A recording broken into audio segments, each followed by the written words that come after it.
নমস্কার বন্ধুরা, আশা করি আপনারা সকলেই খুব ভালো আছেন আর আমিও বেশ ভালো আছি। আজকে আমি আমার প্রাইমারি টেট পরীক্ষার জার্নি আপনাদের সঙ্গে শেয়ার করতে চলেছি, তাই পুরো ভিডিওটি স্কিপ না করে দেখতে থাকুন। আর ভিডিওটি ভালো লাগলে চ্যানেলটিকে সাবস্ক্রাইব করে নেবেন এবং বন্ধুদের সাথে শেয়ার করে দিবেন। তাহলে শুরু করা যাক। গত বছর 11ই ডিসেম্বর রবিবার টেট পরীক্ষাটি অনুষ্ঠিত হয় এবং সেখানে আমার মতোই লক্ষ লক্ষ পরীক্ষার্থী সেই পরীক্ষায় অংশগ্রহণ করেন। এবার আমি ঠিক আমার এই পরীক্ষার 1-1.5 মাস আগে কি করেছি সেটা আপনাদের সামনে তুলে ধরব এবং আপনারা এখানেই জানতে পারবেন যে আমি পরীক্ষায় কৃতকার্য হয়েছি নাকি হইনি। আমি যেহেতু বিএড 21-23 সেশনের ছাত্রী ছিলাম, তাই আমার পরীক্ষার ফর্ম ফিল আপ করতেই অনেকটা দেরি হয়েছিল। তার কারণ হয়তো আপনারা অনেকেই জানেন, আবার নাও জানতে পারেন। আমি বলে দিচ্ছি, যেহেতু আমরা 21-23 সেশনের ছাত্রী ছিলাম, তাই প্রথমে উল্লেখ করা হয়েছিল সরকারিভাবে যে যাদের বিএড এবং ডিএড কমপ্লিট হয়ে গিয়েছে তারাই শুধুমাত্র এই পরীক্ষায় বসতে পারবে, বাকিরা কিন্তু নয়। তারপর ফর্ম ফিল আপ শুরু হয়ে যায় ঠিকই, কিন্তু আমরা পরীক্ষার ফর্ম ফিল আপ করবার সুযোগ পাই না। কিন্তু এইভাবে বেশ কিছুদিন কেটে যায়। তারপর সরকারিভাবে পুনরায় ঘোষণা করা হয় যে 21-23 সেশন বিএডের এবং ডিএডের ছাত্রছাত্রীরাও পরীক্ষায় বসতে পারবে। তাই যথারীতি দেরি না করে আমিও ফর্ম ফিল আপটা করে ফেলি। কিন্তু সমস্যাটা হয় অন্য জায়গায়। যেহেতু গত বছর 75 নম্বরের পেডাগোগি অ্যাড হয় সিলেবাসের মধ্যে, তাই সেই বিষয়টি প্রচণ্ড মাথা ব্যথার কারণ হয়ে দাঁড়ায় এবং তার পাশাপাশি বাকি সাবজেক্টগুলো এই অল্প সময়ের মধ্যে কীভাবেই বা পড়ে শেষ করা যায় সেটা নিয়েও আমি বেশ চিন্তায় পড়ে যাই। কারণ যেহেতু আমি পরীক্ষায় বসতে পারবো না প্রথম থেকে এটাই জানতাম, তাই পড়াশোনা শুরু করতে আমার ক্ষেত্রে অনেকটাই দেরি হয়ে যায়। কিন্তু যখন পরীক্ষায় বসতেই হবে তখন পড়া শুরু না করে আর কি উপায় আছে বলুন।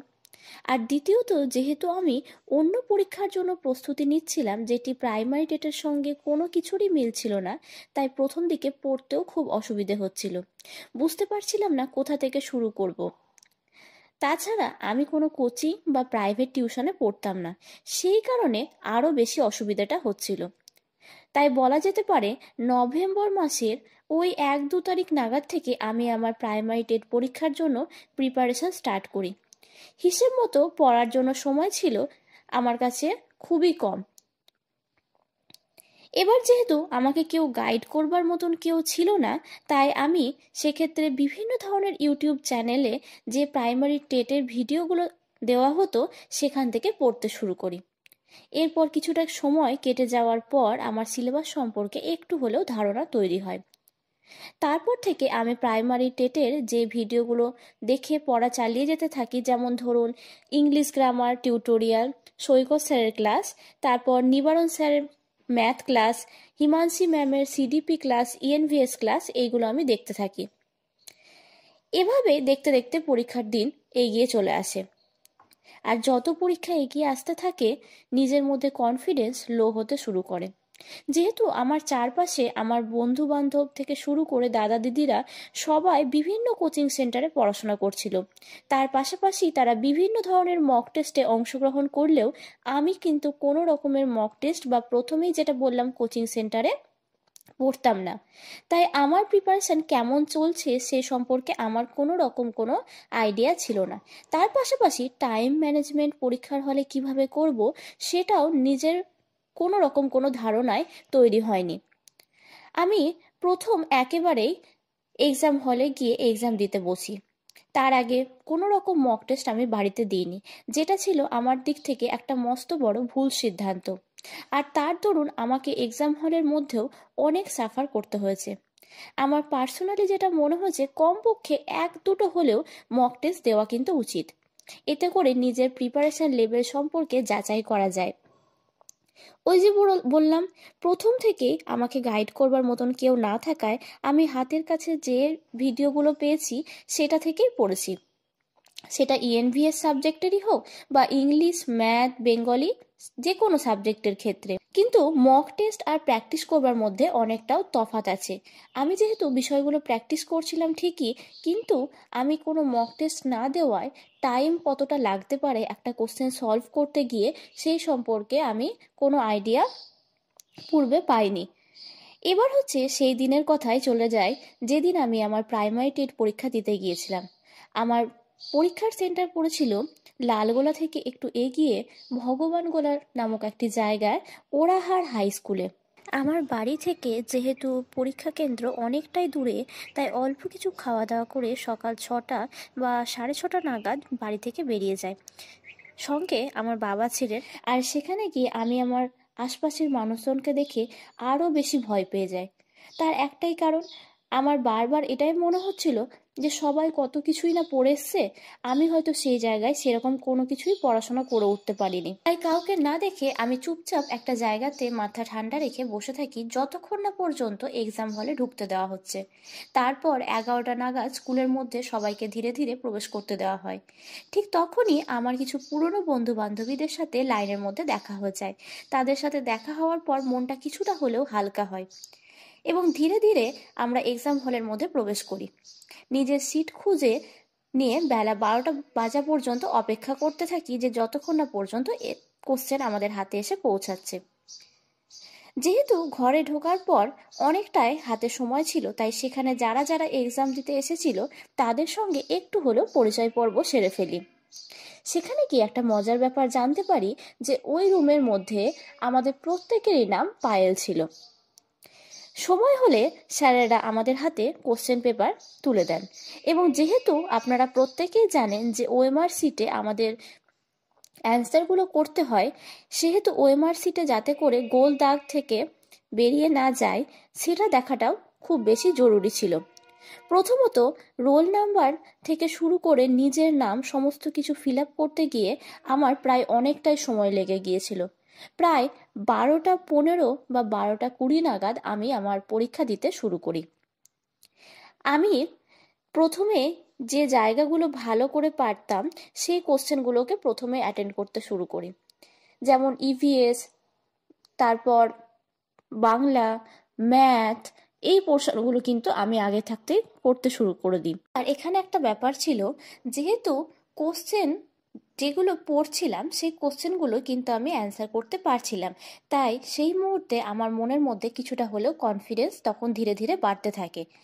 এবং সময় সম্পর্কে আমি যেহেতু খুব একটা সচেতন ছিলাম না, তাই শেষ মোমেন্টে গিয়ে কোন কোশ্চেনটা ছেড়ে দেব আর কোন কোশ্চেনটা করব সেটা বুঝতে পারছিলাম না। আর তখনও পর্যন্ত আমার কিন্তু শেষের দিকে প্রায় ইংলিশ পোর্শনটা বাকিই থেকে যায়, তাই সেই কারণে ইংলিশের আমি বেশ কিছু কোশ্চেন অ্যাটেন্ডই করতে পারিনি। তারপর দেখি যে সময় কিন্তু যায়, তাই কোনো রকমে যে কটা কোশ্চেন ওই মুহূর্তে মাথায় এসছে সেই কোশ্চেনগুলোকেই চটপট করে অ্যান্সার করে দিয়েছি। কিন্তু যে কোশ্চেনগুলো আমি তার আগে পর্যন্ত করে ফেলেছি সেই কোশ্চেনে যে আমার 90% ঠিক হবে সেই সম্পর্কে কিন্তু আমি একেবারে সুনিশ্চিত ছিলাম। আর সব থেকে বেশি সময় লাগছিল যেটা হচ্ছে যে পেডাগোগির যে কোশ্চেনগুলো ছিল সেই কোশ্চেনগুলো অ্যাটেন্ড করতে গিয়ে। প্রথমত পেডাগোগির প্রশ্নগুলো এতটাই লেন্দি ছিল, তেমন কোশ্চেনগুলো সেরকম প্র্যাকটিস না থাকায় বুঝতেও খুব কিন্তু অসুবিধে হচ্ছিল। এইভাবে কখন ঘড়ির কাঁটা 2টোই বেজে গিয়েছে টের পাইনি। তারপর পরীক্ষা দিয়ে আমি এক্সাম হল থেকে বাড়ি চলে আসি।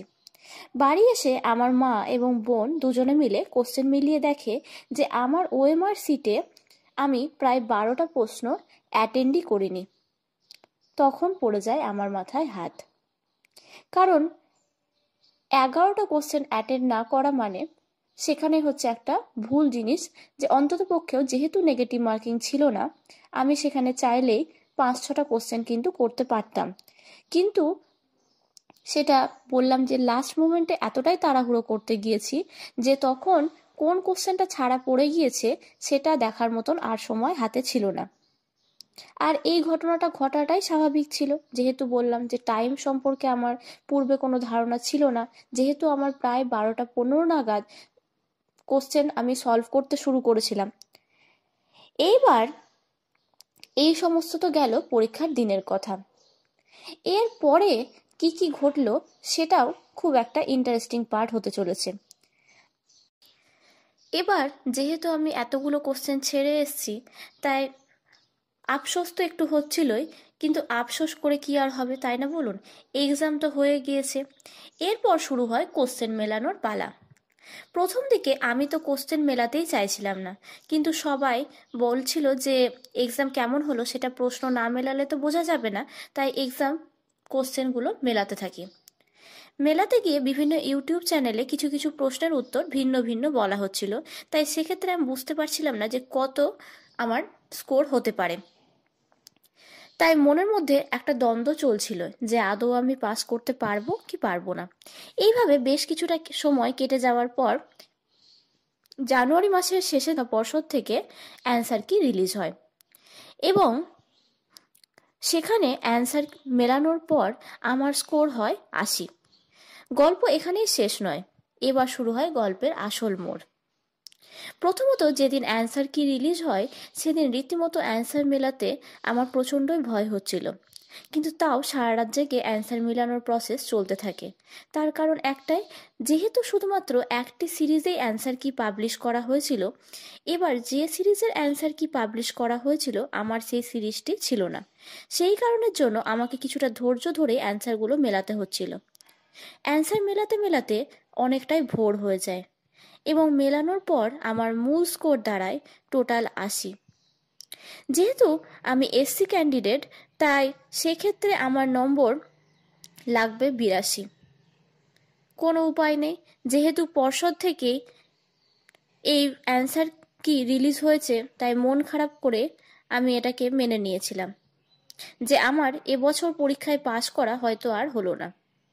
যেহেতু মাত্র ২ নম্বরের জন্য সমস্যাটা হচ্ছিল, তাই মনটাও প্রচণ্ড খারাপ হয়ে যায়। কিন্তু পরেই একটা ভালো খবর আসে। জানতে পারি যে প্রশ্নের উত্তরগুলো নিয়ে স্টুডেন্টদের মধ্যে বিতর্ক হচ্ছিল, সেই প্রশ্নগুলো পর্ষদ থেকে আবার চ্যালেঞ্জ করবার জন্য পোর্টাল ওপেন করে দেওয়া হয়েছে, এবং তার কিছুদিন পর আবার ফাইনাল কি রিলিজ হয়। সেখানে গিয়ে আমার টোটালে ৪ নম্বর বাড়ে, এবং আমার স্কোর বেড়ে গিয়ে হয় টোটাল ৮৪ নম্বর। এভাবে আমার ভাগ্যের চাকা ঘুরে যায়। আমি এই পরীক্ষায় কোয়ালিফাই করতে পারি, কিন্তু দুর্ভোগ শুরু হয় ঠিক এই পর্যায়ে গিয়ে। তার জন্য অন্য কারণ রয়েছে, সেটা না হয় আমি আর একটি অন্য ভিডিওতে শেয়ার করব। আর এর পাশাপাশি এই দিন কিন্তু শুধুমাত্র আমার একার ভাগ্যের চাকা খুলেনি, আমার সাথে সাথে বহু পরীক্ষার্থীর কিন্তু ভাগ্যের চাকা খুলে যায়। যেটি হয়েছিল যে সমস্ত কোশ্চেনগুলো পর্ষদ থেকে পুনরায় সঠিক উত্তর বলে ঘোষণা করা হয়েছিল, সেই কোশ্চেনগুলো ঠিক হওয়ার দরুন অনেকেই নম্বর পেলেও, যেমন আমি পেয়েছিলাম, অনেকের কিন্তু নাম্বার কাটাও যায়। তাই যাদের কাট অফের কাছাকাছি নাম্বার ছিল তাদের কিন্তু অনেকেই ডিসকোয়ালিফাই হয়ে যায়। এই ছিল আমার জার্নি। পরবর্তী সময়ে আমি এরপর কি ঘটনা ঘটলো সেটা আপনাদের সঙ্গে শেয়ার করব। এখন হয়তো আপনাদের অনেকেরই মনে হতে পারে যে এটা তো অনেকেই পেয়েছে, এটা হয়তো অনেকটাই কম নাম্বার লাগতে পারে আপনাদের কাছে, কিন্তু আমার নিজের দিক থেকে আমি কিন্তু এই নাম্বারটা নিয়ে খুশিই ছিলাম। তার কারণ হচ্ছে আমি সেরকম যেহেতু গাইড পাইনি, আমার নিজের চেষ্টাতেই যতটুকু যা হওয়ার হয়েছে।